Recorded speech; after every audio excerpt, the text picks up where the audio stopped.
তোদের তাহলে কিছু হোমওয়ার্ক থাকবে আজকে। আমি পেজ নাম্বার বলে দিব, ওইখান থেকে আমাকে হোমওয়ার্ক জমা দিবি, বা আমি তোদের ছবি তুলে দিতেছি গ্রুপে, সেখানে ম্যাথ গুলা করে তোরা হোমওয়ার্ক জমা দিবি। আচ্ছা, যেটা বলতে চাইতেছিলাম যে, হ্যাঁ, যে আমাদের হাইড্রোক্সিল থেকে যখন অক্সিজেন আর পানি হলো, তখন কিন্তু আমাদের দুই পাশে সমতা করে নিয়ে তারপরে কিন্তু আমাদের ওই যে কত ফ্যারাডে বিদ্যুৎ প্রয়োজন হয় সেটা আমরা লিখলাম। এরপর আমরা সেখানে ভগ্নাংশ তুলে দেওয়ার জন্য আমরা দুই দ্বারা গুণ করছি, দুই দ্বারা গুণ করার পরে আমরা দেখলাম 4 ফ্যারাডে। কারণ আমি একটা কোশ্চেন করলাম এরকম, যে হাইড্রোক্সিল থেকে 1 মোল পানি উৎপন্ন করতে কত ফ্যারাডে বিদ্যুৎ প্রয়োজন। 1 মোল পানি উৎপন্ন করতে কত চার্জ প্রয়োজন, কতটুকু চার্জ প্রয়োজন, এই ধরনের কোশ্চেন করা হইলো। দুই তাহলে কি ফ্যারাডেই তো হয়। হুম কত ফ্যারাডে হবে দুই তাহলে? ফ্যারাড,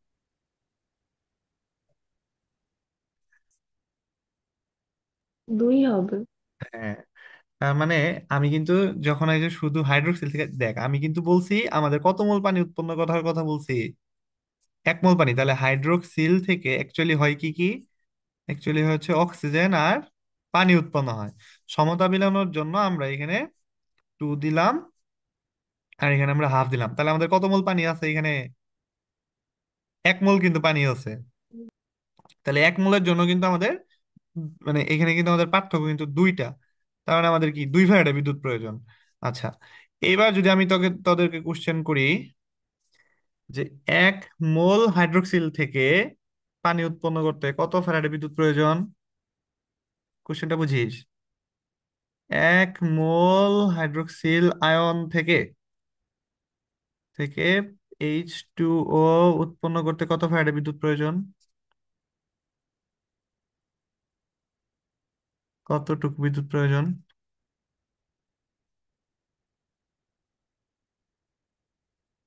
দেখি তো কোশ্চেনের আনসার কি হবে। এক ফ্যারাড। কতটুকু হবে? এক। হ্যাঁ, দেখ, এখানে কিন্তু হাইড্রোক্সিল থেকে অ্যাকচুয়ালি আমাদের হয় কি কি, অক্সিজেন আর পানি উৎপন্ন হয়। আচ্ছা, জানলাম। আমাকে কিন্তু নর্মালি তারা এক 1 মোল বলে দিছে। দেখি আমরা এখানে যদি সমতা মিলাই, আগে সমতা মিলানোর জন্য আমরা যদি দেখি যে এইখানে আমাদের 2 দিতে হবে, দুইটা হাইড্রোজেন থাকার কারণে, আর অক্সিজেন আমাদের এখানে তিনটা, এখানে আমাদের হাফ দিলে অক্সিজেন থেকে আমাদের দুইটা হয়ে যাচ্ছে। তাহলে এখানে আমরা 2 ফ্যারাডে লিখলাম। কিন্তু আমাকে তারা কত ফ্যারাডের কথা বলে দিছে, এখানে কিন্তু তাহলে 2 হাইড্রোক্সিল আছে। তাহলে 2 হাইড্রোক্সিলের জন্য আসতেছে 2 ফ্যারাডে। তার মানে কি, 1 মোল হাইড্রোক্সিলের জন্য তাহলে কত আসবে? 1 মোল হাইড্রোক্সিলের জন্য 1 ফ্যারাডে আসবে, হ্যাঁ। ওয়ান মানে ফ্যারাড।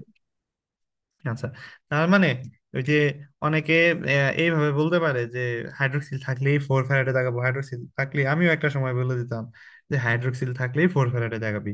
কিন্তু এখন স্যারেরা না চালাক হয়ে গেছে, স্যার এখন না ভাঙ্গায় ভাঙ্গায় কোশ্চেন দেয়।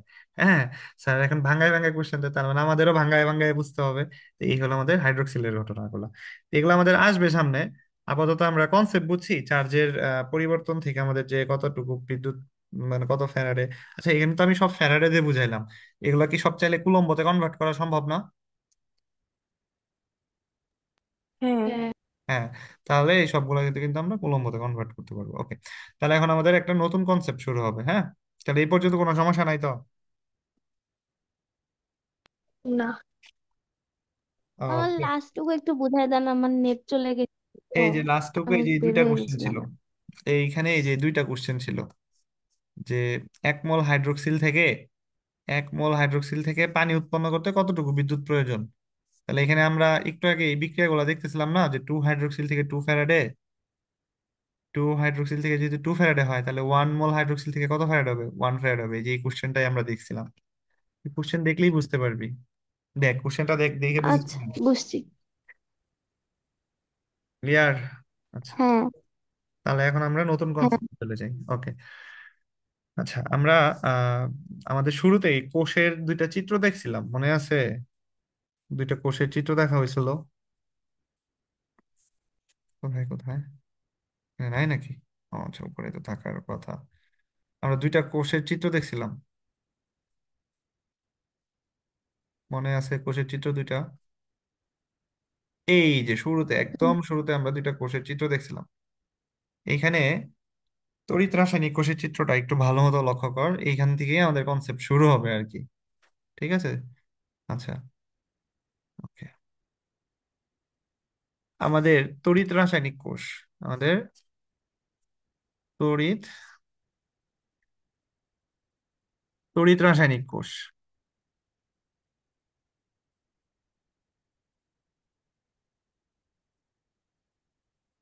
আচ্ছা, তড়িৎ রাসায়নিক কোষ কিরকম দেখতে? যদি আমরা করি, আমরা কোষের যদি চিত্র আঁকাই, তড়িৎ রাসায়নিক কোষ কি দেখতে?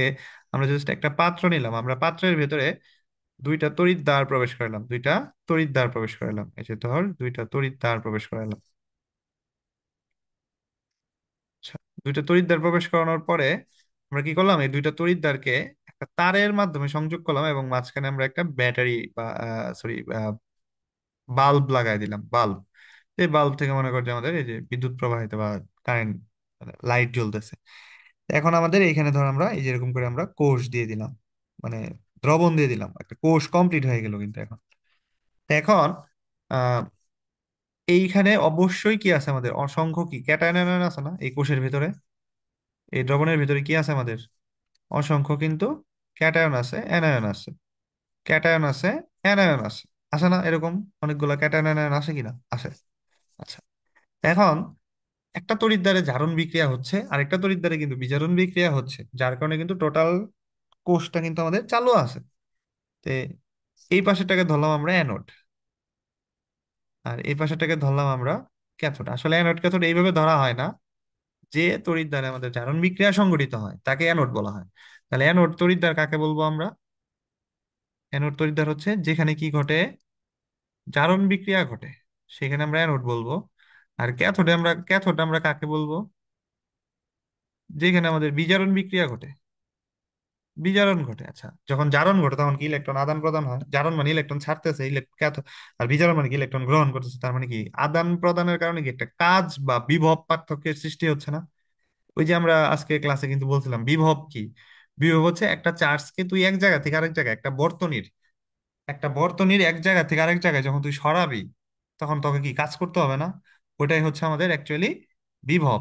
তাহলে দেখতো আমাদের এখানে অ্যানায়ন গুলা আর ক্যাটায়ন গুলা, এরা সবসময় কি মুভমেন্টের মধ্যে আছে না, দৌড়াদৌড়ির মধ্যে আছে না?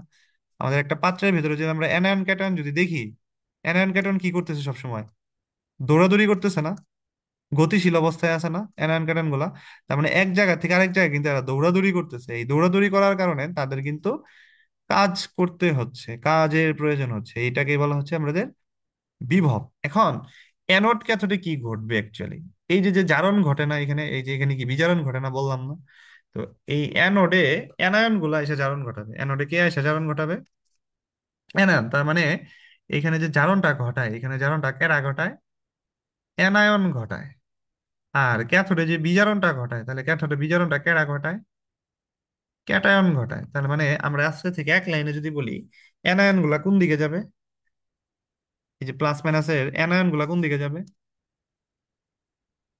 অ্যানোডের দিকে। অ্যানোডের দিকে যাবে। তার মানে এক লাইনে যদি আমরা এখানে বলি, এইখানে অ্যানায়ন গুলা আর আমার কি আছে, ক্যাটায়ন গুলা, তাহলে অ্যানায়ন গুলা আমাদের কোন দিকে যাচ্ছে? অ্যানায়ন গুলা আমাদের কি অ্যানোডের দিকে যাচ্ছে না? আর ক্যাটায়ন গুলা কোন দিকে যাচ্ছে? ক্যাটায়ন গুলা আমাদের ক্যাথোড দিকের দিকে যাবে। তার মানে একটা দ্রবণের ভেতরে ক্যাটায়ন আনায়ন যে দৌড়াদৌড়ি করতেছে, দৌড়াদৌড়ি করার এক মুহূর্তে তারা যে কি হবে, চার্জ মুক্ত হবে, তারা আর ওই ক্যাটায়ন আনায়ন হিসেবে থাকবে না। তো যেহেতু ক্যাটায়ন আনায়ন হিসেবে থাকবে না, তাহলে তারা যে কোনো একটা তড়িৎদ্বার, যেহেতু অ্যানোড ক্যাথোড আছে আমাদের এক জায়গায় যায়, তারা চার্জ মুক্ত হবে। তাহলে অ্যানায়ন গুলো যাবে অ্যানোডে, ক্যাটায়ন গুলো যাবে ক্যাথোডে। এখন অ্যানায়ন গুলো যে অ্যানোডে যাবে, তাহলে তখন কি বিক্রিয়া ঘটায় অ্যানোডে যায়? অ্যানোডে যায় কি বিক্রিয়া ঘটায়? অ্যানোডে যায় কি জারণ বিক্রিয়া ঘটায়। আর ক্যাটায়ন গুলো যে ক্যাথোডে, জারণ বিক্রিয়া। ক্যাথোডে যায় কি বিজারণ বিক্রিয়া ঘটায়। এখন বিক্রিয়া ঘটানোর সময় কি তাদের কাজ বা বিভবের প্রয়োজন হয় না?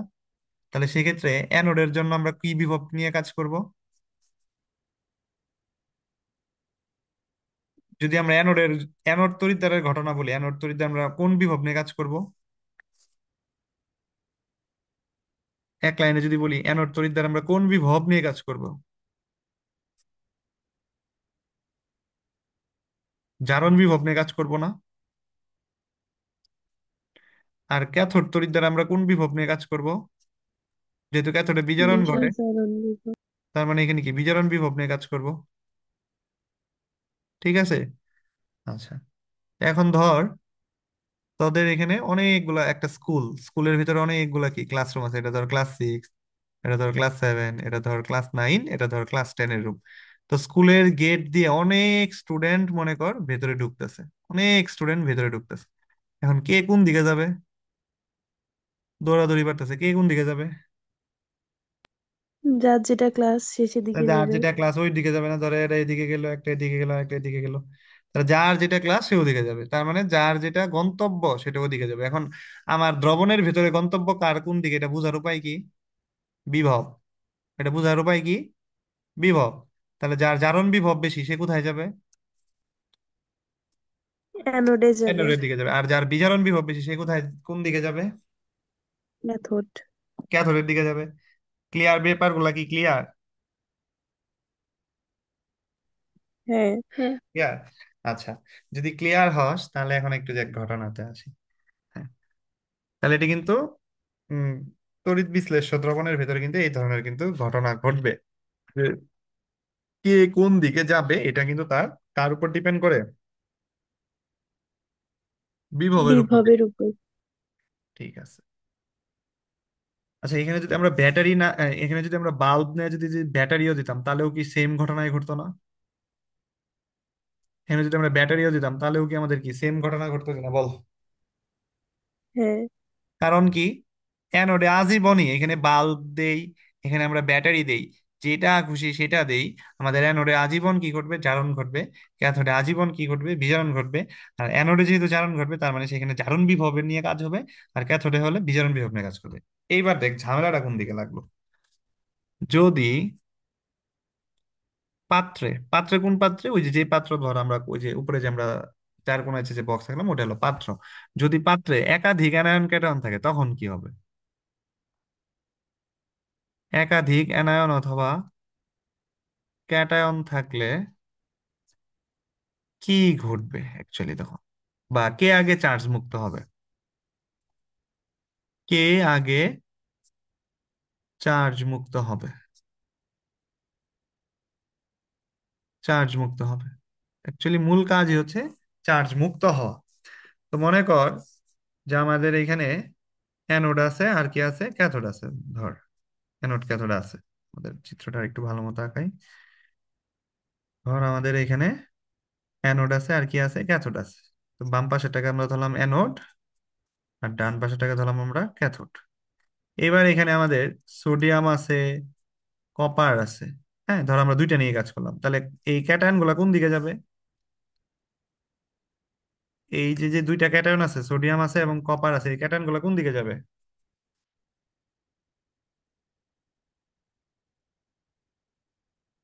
কোন দিকে যা চার্জ মুক্ত হবে?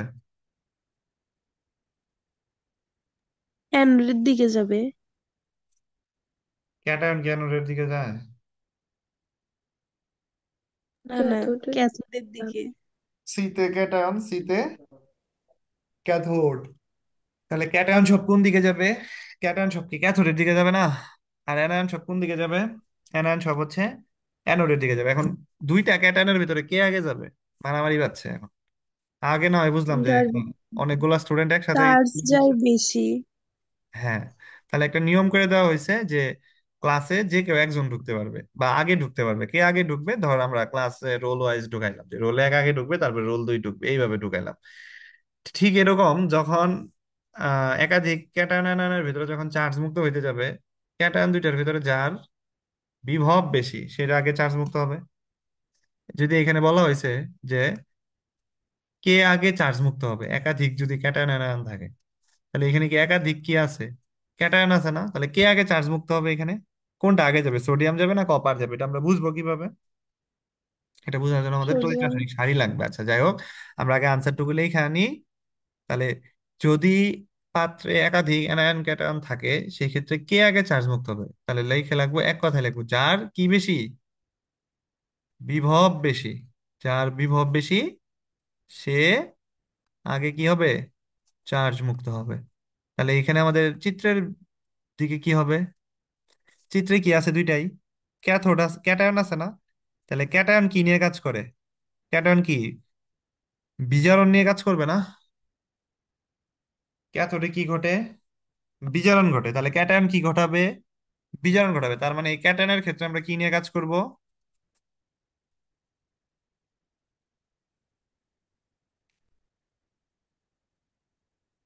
ক্যাটায়নের ক্ষেত্রে আমরা কি নিয়ে কাজ করব?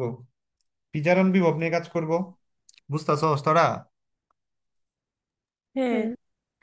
আচ্ছা, তাহলে যদি অ্যানায়ন থাকতো তাহলে কি বিভব নিয়ে কাজ করতাম? তার আগে মনে জারণ রাখবি বিভব। অ্যানায়ন কোথায় যাবে, কোথায় যাবে ওই অনুযায়ী কাজ হবে। কোথায় যাবে সেই অনুযায়ী কাজ হবে। তাহলে কি অ্যানায়ন কোথায় যাবে? অ্যানোডের দিকে যাবে। অ্যানায়ন কি অ্যানোডের দিকে যাবে না? তাহলে অ্যানোডে কি ঘটে? জারণ ঘটে। তাহলে কি বিভব নিয়ে কাজ করবো অ্যানায়নের জন্য? জারণ বিভব। তাহলে ক্যাটায়নের জন্য কি বিভব? বিজারণ বিভব। বিজারণ বিভব। আর আনায়নের জন্য জারণ বিভব। এখন দুইটা যদি ক্যাটায়ন থাকে সেই ক্ষেত্রে কি করব? যার বিভব বিভব বেশি। বেশি। তাহলে ক্যাটায়নের ক্ষেত্রে কি বিভব বেশি নিয়ে কাজ করব? বিজারণ বিভব। বিজারণ বিভব নিয়ে কাজ করব। আর আনায়নের ক্ষেত্রে যার কি বিভব বেশি? জারণ বিভব বেশি। জারণ এখন বিভব। আমাদের কি বিভব নিয়ে কাজ করতে হবে না, শিখতে হবে না যে কার বিভব কত বেশি? এখন সোডিয়াম আর কপারের মধ্যে কার বিভব বেশি আমরা তো মান ছাড়া যদি তোরে বলি তাহলে তো এক ঝামেলা হবে। সেই ক্ষেত্রে এখন আমাদের তড়িৎ রাসায়নিক সারি এই জিনিসটা পড়তে হবে।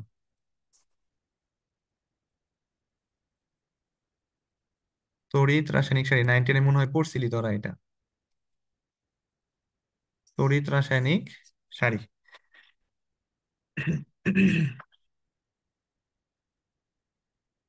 আচ্ছা, আমরা যদি ক্যাটায়ন নিয়ে কাজ করি, ক্যাটায়নের ক্ষেত্রে আমরা বিজারণ বিভব নিয়ে কাজ করব। এক কথায় বলে দিই, যত নিচে যাবি তত বিভব বাড়বে, যত নিচে যাবি তত আমাদের কি হবে? বিভব বাড়বে। আচ্ছা, ক্যাটায়নের ক্ষেত্রে যেহেতু আমরা বিজারণ বিভব নিয়ে কাজ করব, ক্যাটায়নের ছন্দটা একটু লেখা রাখ আগে। লিকে কানা, লিকে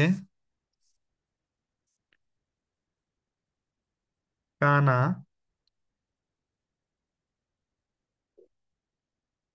ম্যাগাইভার এলো যেন ফিরে। ম্যাগাইভার এলো মনে, ম্যাগাইভার এলো মনে যেন ফিরে, ফিরে নাই। লিকে কানা, ম্যাগাইভার এলো মনে যেন ফিরে নাই, মানে এলো মনে যেন ফিরে নাই, এটুকু এক লাইনে। তারপর লিখবি সোনা পাবে হায়,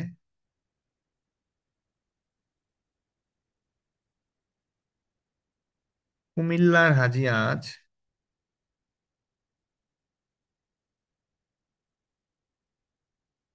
কুমিল্লার হাজি আজ পিটাবে আমায় ফেলে।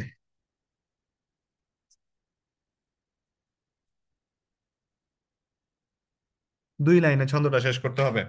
তাহলে ক্যাটায়নের বিজারণ বিভবের জন্য আমাদের এই রাসায়নিক সারিটা হচ্ছে লি কে কানা, ম্যাকগাইভার এলো মনে যেন ফিরে নাই, সোনা পাবে হায়, কুমিল্লার হাজি আজ পিটাবে আমায় ফেলে। তাহলে এখন লিতে হচ্ছে আমাদের লিথিয়াম। লি কে কা না, ম্যাকগাইভার এলো মনে যেন ফিরে নাই, সোনা পাবে হায়, কুমিল্লার হাজি আজ পিটাবে আমায় ফেলে। ঠিক আছে, বুঝতে পারছিস?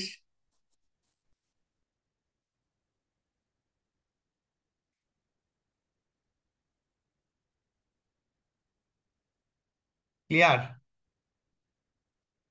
এখন এই জিনিসটা ক্লিয়ার হওয়ার পরে এই জিনিসটা অনেক কাজ আছে। এটাকে তোরা নিচে নিচে লিখবি এখন। নিচে নিচে লিখবি, আমরা নিচে নিচে লিখি। লি কে কা না, ম্যাকগাইভার এলো মনে, এলো মনে। আচ্ছা, নিচে নিচে যেহেতু লিখবো আমাদের এক সিরিয়ালে লিখলে ভালো হয়।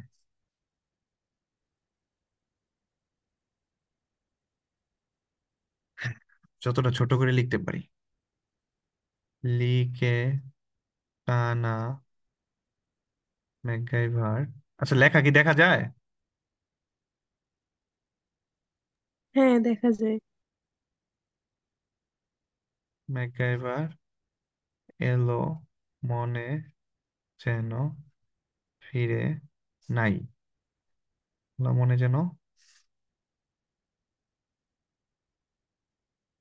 ফিরে নাই, সোনা পাবে হায়, বিল্লার হাঁচি আজ পিটাবে আমায় ফেলে। আচ্ছা হ্যাঁ, ছন্দ সব আমরা এক লাইনে লিখলাম। লেখার পরে সরাসরি হাইড্রোজেনের এখানে সরাসরি লিখবো 0 ভোল্ট। সরাসরি কত লিখবো? 0 ভোল্ট। আচ্ছা একটা জিনিস বলি, আমরা কি নিয়ে কাজ করতেছি? আমরা কি ক্যাটায়ন নিয়ে কাজ করতেছি না?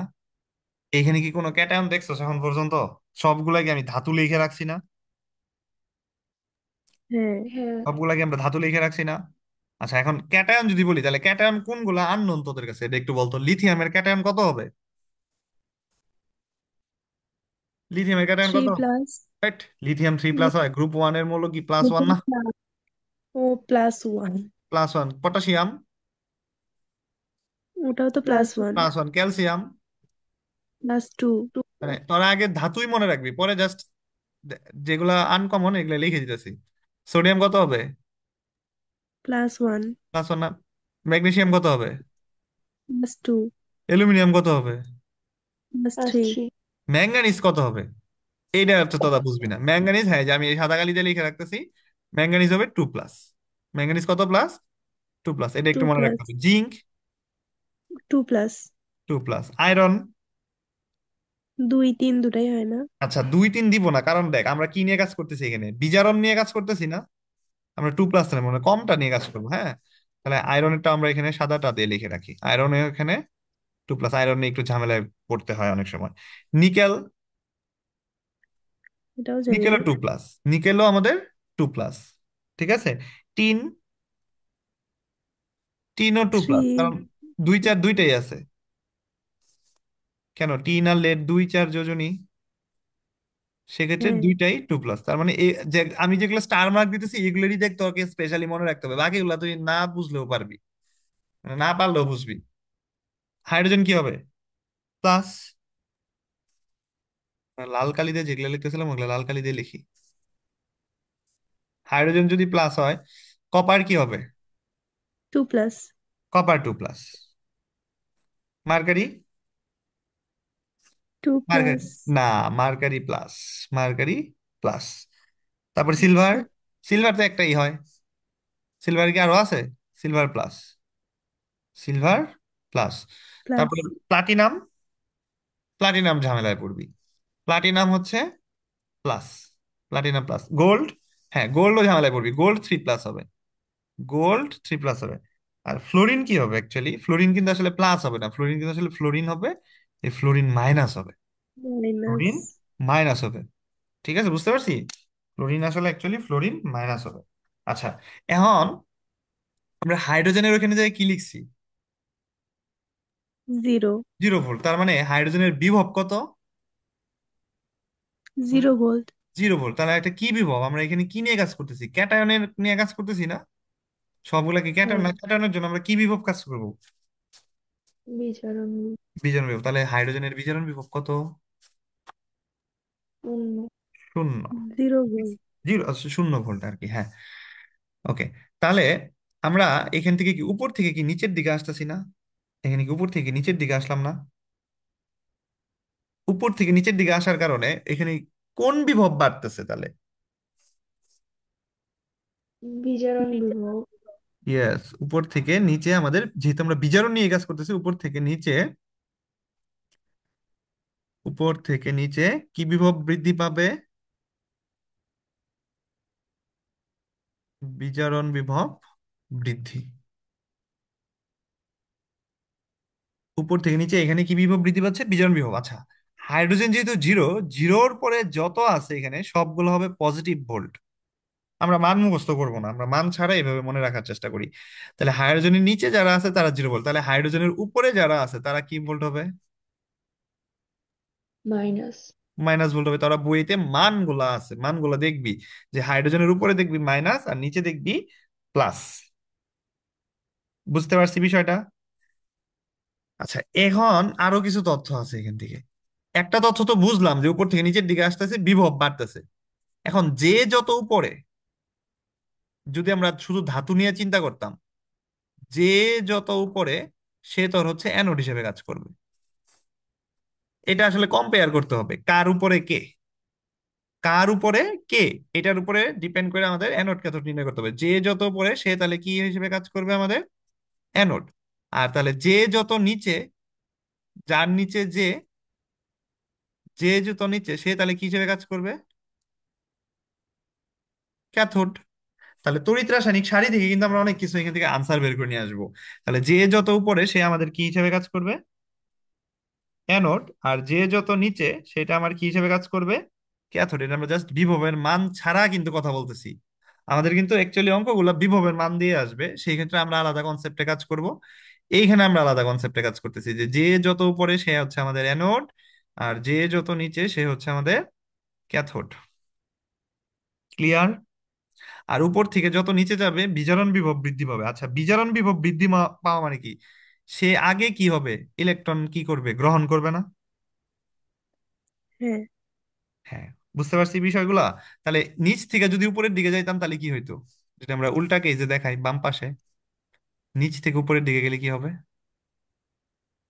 জারণ বিভব বৃদ্ধি পাবে। হ্যাঁ, জারণ বিভব বৃদ্ধি পাবে। তাহলে যে যত উপরে সেক্ষেত্রে কি বিভব বৃদ্ধি পাচ্ছে, নিচ থেকে উপরের দিকে যাচ্ছে, জারণ বিভব বৃদ্ধি পাচ্ছে। আর জারণ বিভব যার বেশি সে কি সক্রিয়তা বাড়তেছে না? তাহলে যত উপরের দিকে যাচ্ছিস তত কি তোর সক্রিয়তা কি পাচ্ছে, বৃদ্ধি পাচ্ছে না? বুঝাইতে পারছি বিষয়টা? ধাতুর দিক থেকে সক্রিয়তা বাড়তেছে আর কি। ক্লিয়ার?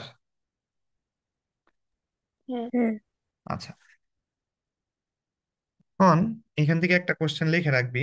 লিথিয়াম সবচেয়ে হচ্ছে তোর সক্রিয় ধাতু, আর ফ্লোরিন হচ্ছে তোর সক্রিয় ধাতু বিভব অনুযায়ী। তাহলে এখান থেকে যদি আমরা একটা জিনিস লিখি, বিভব অনুযায়ী যদি আমরা কনসেপ্ট ক্লিয়ার রাখি, বিভব অনুযায়ী, তাহলে বিভব অনুযায়ী কি আমাদের লিথিয়াম কি সক্রিয় কি ধাতু হিসেবে কাজ করবে না? এই জন্য দেখবি লিথিয়াম দিয়ে অনেক ব্যাটারি ট্যাটারি ইউজ করা হয়। আর ফ্লোরিন হিসেবে আমরা যদি চিন্তা করি, ফ্লোরিন কি সক্রিয় কি অধাতু? আচ্ছা, লিথিয়ামের আরেকটা জিনিস মনে রাখবি, লিথিয়াম কিন্তু আমাদের শক্তিশালী বিজারক। লিথিয়াম কেমন, শক্তিশালী বিজারক। তাহলে ফ্লোরিন কি হবে আমাদের, শক্তিশালী কি হবে? একটা যদি শক্তিশালী বিজারক হয় তাহলে জারক। একটা কি হবে, বিজার কমন জারক হবে পদ্ধতি এটা। লিখি। লিথিয়াম আমাদের শক্তিশালী বিজারক, এটা সরাসরি কমন পাবি পরীক্ষায়, শক্তিশালী বিজারক। আর এখানে আমাদের শক্তিশালী জারক। ওকে,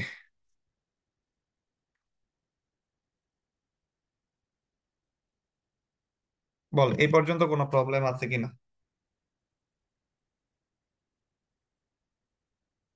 না নাই, বুঝছি সব। আচ্ছা, শুধু ক্যাটায়ন বললেই কি হবে, অ্যানায়ন আছে না, অ্যানায়ন গুলো একটু পড়াই দিই। আচ্ছা, যদি ক্যাটায়ন কি বিভব নিয়ে কাজ করে, বিজারণ বিভব নিয়ে কাজ করে, তাহলে অ্যানায়ন কি বিভব নিয়ে কাজ করবে? জারণ বিভব। বুঝবাম কিংবা বুঝবো কিভাবে, বুঝবো কিভাবে? অ্যানায়ন কোথায় যায়, অ্যানায়ন কোন তড়িৎ দ্বারা যায়? অ্যানোডের দিকে। অ্যানোডের দিকে যায়। তাহলে অ্যানোডে কি বিক্রিয়া ঘটে, জারণ বিক্রিয়া ঘটে। তাহলে জারণ বিক্রিয়া কে জারণ। ঘটাবে, যার জারণ বিভব বেশি সেই তো ঘটাবে। তার মানে হ্যাঁ। অ্যানায়নের ক্ষেত্রে আমরা কোন বিভব নিয়ে কাজ করব, জারণ বিভব। এই ক্ষেত্রে সহজ কথা, সহজ সূত্র, নাসা কবে আইলো হায়, নাসা কবে আইলো হায়।